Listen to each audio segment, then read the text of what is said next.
राज, मैं तुम्हें सच।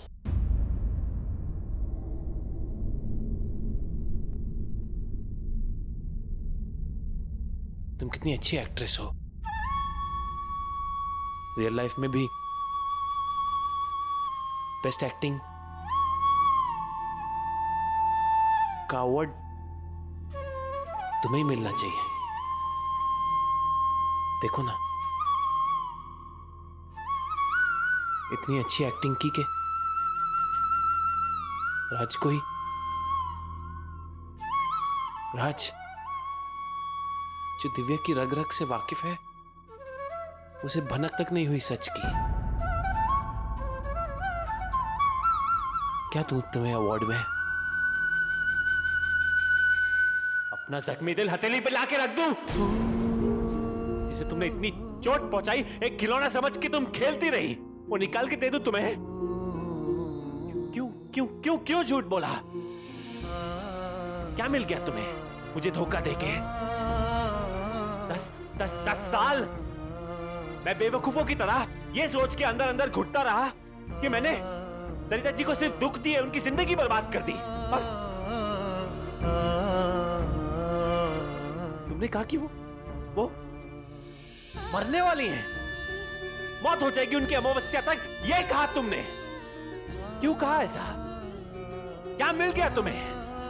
क्यों आई मेरी जिंदगी में वापस? तुम्हारे बिना जीना सीख लिया था मैंने। जी कहाँ रहे थे तुम राज?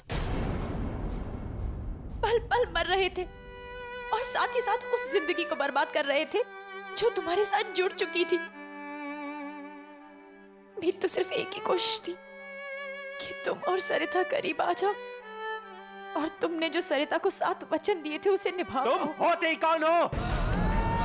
होती कौन है मुझे यह बताने वाली कि मैं अपनी जिंदगी में क्या करूं?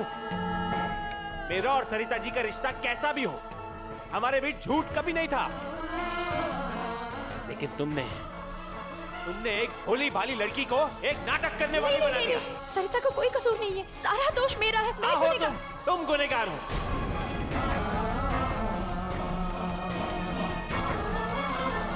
तुम्हें क्या लगा दिव्या?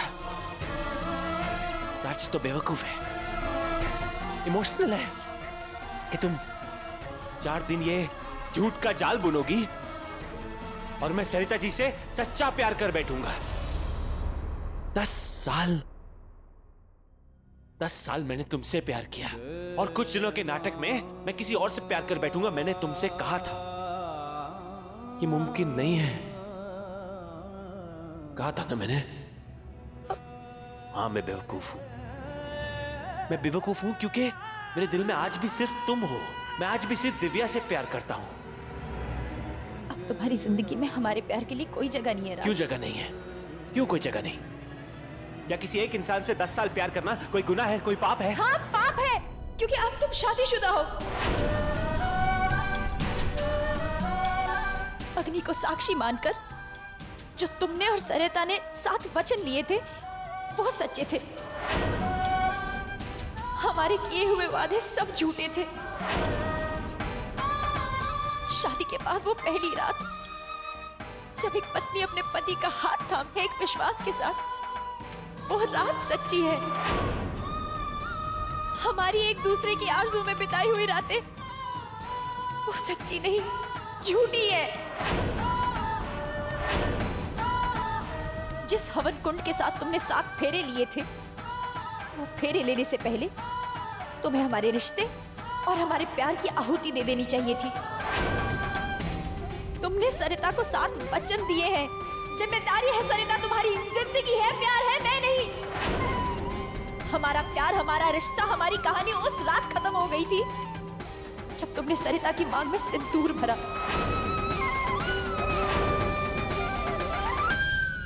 वो सिंदूर, वो शादी, वो मंगलसूत्र, वो फेरे सब झूठ था। सच था तो सरिता जी के लिए, परिवार के लिए, समाज के लिए, मेरे लिए नहीं। वो परिवार, वो समाज, वो तुम्हारा कुछ नहीं। जब ना चाहते हुए भी तुमने अपने पिताजी का कारोबार इतने अच्छे से संभाला, तो फिर इस रिश्ते में वो ईमानदारी क्यों नहीं? क्योंकि मैंने ईमानदारी तुम्हारे साथ निभाई है। तुम्हें प्यार किया और उसमें कभी बेईमानी नहीं की। और जानती हो, पिछले 10 सालों में मैंने बस यही बात नहीं बदली। तुम मुझे कहो कि तुमने मुझसे कभी प्यार किया? एक दिन के लिए भी प्यार किया? किया था, लेकिन अब नहीं करती। मेरी आंखों में देखो, लुक एट मी, मेरी आंखों में देखो और कहो तुम मुझसे प्यार नहीं करती।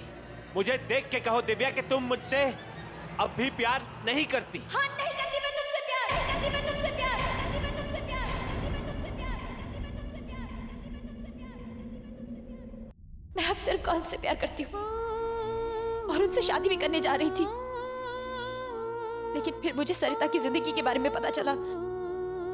तब मैंने तय किया कि जब तक सरिता को एक खुशहाल शादीशुदा जिंदगी नहीं मिल जाती, तब तक मैं अपनी गृहस्थी शुरू नहीं करूंगी। तुम्हें क्या लग रहा है कोई टीवी सीरियल है जहां तुम हीरोइन बनकर अपने प्यार का बलिदान कर दोगी किसी और के लिए?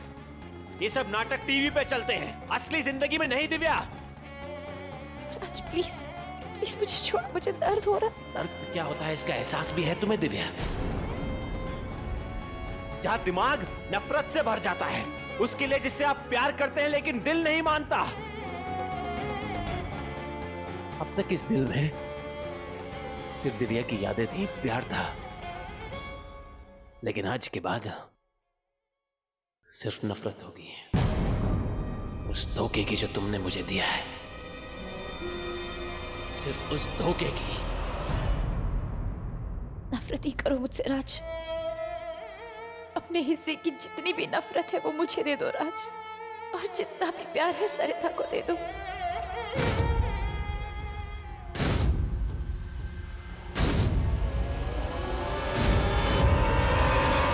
चली जाओ दिव्या, मुझसे, मेरी जिंदगी से दूर, और कभी लौट कर मत आना, वरना कहीं ऐसा ना हो मैं इतनी दूर चला जाऊं कि मुझे कोई वापस ना ला सके।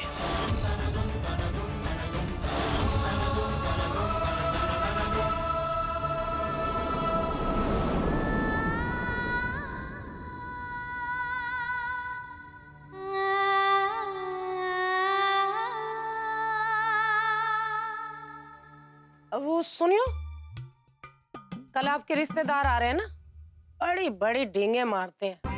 मेरे दिमाग में उनका मुंह बंद करने के लिए एक बात सूझी है। तेरी अकल के घोड़े तभी क्यों दौड़ते हैं जब मुझे सुंदरी के कमरे में जाना होता है। मेरी पूरी बात तो सुनो। कल आपके चचेरे भाई मदन लाल जी आ रहे हैं ना, बड़ा दिखावा करते हैं अपनी धन दौलत का। उनके मुंह पे तमाचा मार सकते हो आप। कैसे? ये कहकर कि टीवी की स्टार दिव्या मल्होत्रा हमारे घर की बहू बनने वाली है। फिर गलत जगह दिमाग दौड़ाया। आप मेरी पूरी बात तो सुन लो। देखो, सरिता तो मरने वाली है। आपने देखा तो राज ने कैसे पूजा करवाई। इधर सरिता मरेगी, उधर हम अपने बेटे का पुनर्विवाह करा लेंगे। अरे वाह, तब तो मदन लाल क्या, पूरा भोपाल ही मुझसे जलेगा। नहीं, और मूर्ख, सपने ऐसे देखने चाहिए जो सच भी हो। अगर मैंने इस सपने को हकीकत में बदल दिया तो? मतबल तू दिव्या जी को राज के साथ ब्याह करने के लिए मना लेगी? हाँ, दिव्या मेरी कोई भी बात नहीं टालती, और जो मैं कहूंगी वो मानेगी। अगर मैंने उसे मना लिया तो आप मुझे क्या देंगे?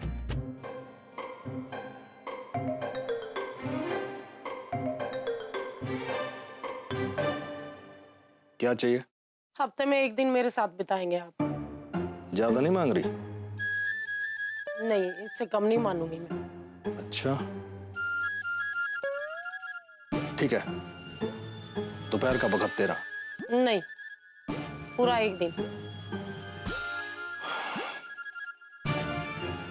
ठीक है, अगर तूने दिव्या जी को राज के साथ ब्याह करने के लिए मना लिया तो हफ्ते में एक दिन तेरा। है? अब तो समझ लो काम हो गया, बस शादी की तैयारी करो आप। देख, मैं तुझे एक बार फिर बोल रहा हूं, कोई उल्टी सीधी हरकत कर मत दियो। ना ना, आप बेफिक्र रहो, आप मुझे जानते नहीं हो। देखता हूँ कौन से आम खिलाती है। इतना भी ना कर पाई तो जीने का क्या फायदा कमला। कम से कम एक दिन के लिए तो भारवाली से छुटकारा मिलेगा। एक दिन तो मेरे पति मेरे पास होंगे।